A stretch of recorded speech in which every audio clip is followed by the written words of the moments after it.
How old are you now? Oh, that's a question. That's a sensitive question. To ask that?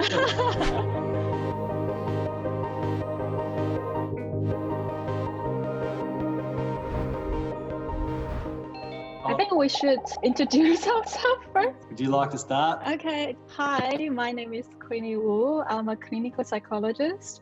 I'm also a founder of Mindspace Consulting.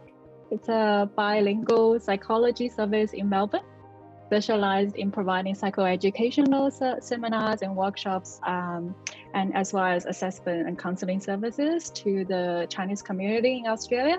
That includes international students and Chinese migrants. How about you? Okay, wow, that's amazing. So, my name is Joshua Simm, and I'm a Bangarang Yorta man, and I work for Dardi Munwurro. My role, I'm funded through the Magistrates Court of Victoria, and it's through a program called Umalik Balik. It's an initiative through the Royal Commission to address the overrepresentation of Aboriginal people in the judicial system. What I do is I strengthen the pathways between our organisation and the Magistrates Courts in Shepparton, corrections, and other community service agencies in getting men to engage with us in our programs.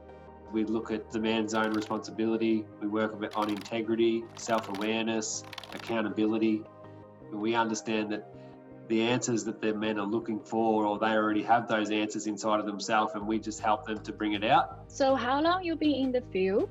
Been working in this field probably 4 years now. So before that, I worked as a tradesman.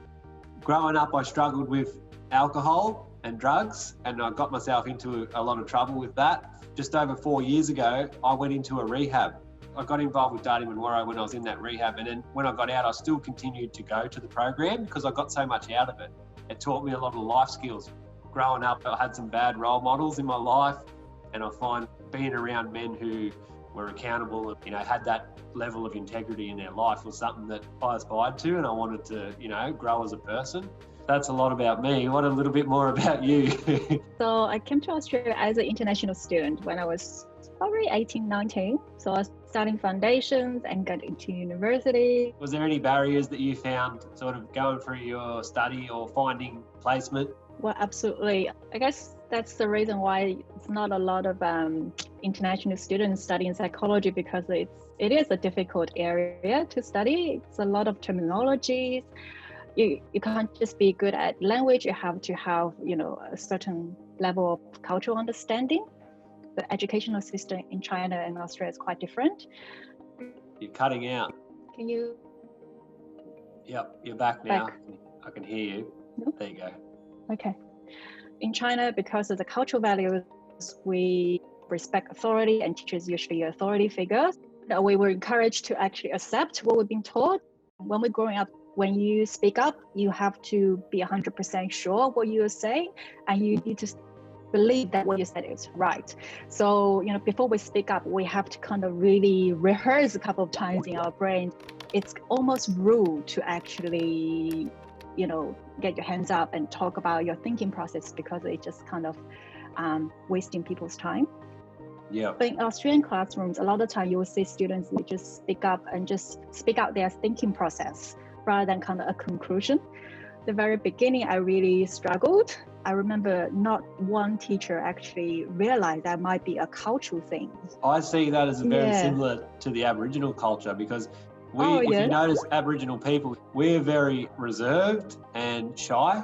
We want to be respectful of our elders, and this is how we're brought up. We hold strong values in our culture of love and respect. Even if there was something not nice to say about someone, we're better not to say it.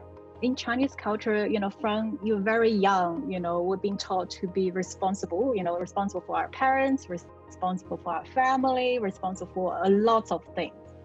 A lot of the time when I'm dealing with, young kids or, maybe teenagers or young adults from a Chinese background, the big pressure they have is from their family, the responsibilities. Yeah, in the Aboriginal culture, I think it's very free-flowing. Our parents are like, if that's what you want to do, then you do that. They support you. The elders and stuff, they believe that Like we don't own the land, we're actually part of the land. It's more that the land owns us. To look after the land, to look after the animals, look after our loved ones, but it's not like a corporate or a structure or a political responsibility. It's not in our thinking. You know, there's a extremely low access to mental health by the Chinese community in Australia.